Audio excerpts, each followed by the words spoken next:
ಮಹಾಯುದ್ಧಗಳು ಶುರುವಾಗುವ ಹಿಂದೆ ಒಂದು ರಹಸ್ಯ ಇದೆ. ಇದೇ ಇವತ್ತಿನ ಕತೆ. ಪಾಂಡವರಲ್ಲಿ ಸಹದೇವ ಜ್ಯೋತಿಷ್ಶಾಸ್ತ್ರದಲ್ಲಿ ಅಧಿಪತಿ ಆಗಿದ್ದ. ಮಹಾಭಾರತದ ಯುದ್ಧ ಯಾವಾಗ ಆಗತ್ತೆ ಅಂತ ಸಹದೇವ ಮುಂಚೆನೆ ಊಹಿಸಿದ್ದ. ಈ ಪ್ರತಿಭೆಯನ್ನು ತಿಳಿದ ದುರ್ಯೋಧನ ಸಹದೇವನ ಹತ್ರ ಬರ್ತಾನೆ. ಬಂದು ಯುದ್ಧ ಶುರು ಮಾಡಲು ಒಂದು ಸರಿಯಾದ ಸಮಯವನ್ನು ತಿಳಿಸು ಅಂತ ಕೇಳ್ತಾನೆ.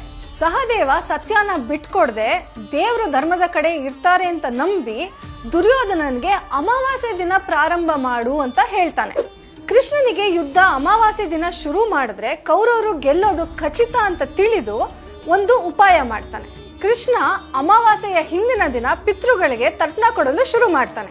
ಇದನ್ನು ನೋಡಿದ ಸೂರ್ಯ ಮತ್ತು ಚಂದ್ರ ಕೃಷ್ಣನ ಹತ್ರ ಬಂದು ಇವತ್ತು ಅಮಾವಾಸ್ಯೆ ಅಲ್ಲ ಅಂತ ಹೇಳ್ತಾರೆ.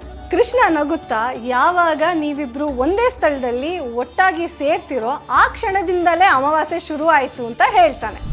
ಆಗ ಕೌರವರು ಅಂದು ಅಮಾವಾಸ್ಯೆ ಎಂದು ಭಾವಿಸಿ ಯುದ್ಧವನ್ನು ಘೋಷಿಸ್ತಾರೆ.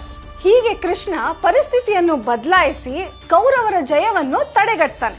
ಇಂಥ ವಿಭಿನ್ನವಾದ ಕಥೆಯನ್ನು ಕೇಳಲು ಫಾಲೋ ಮಾಡಿ ಸಖತ್ ಕನ್ನಡಿಗ.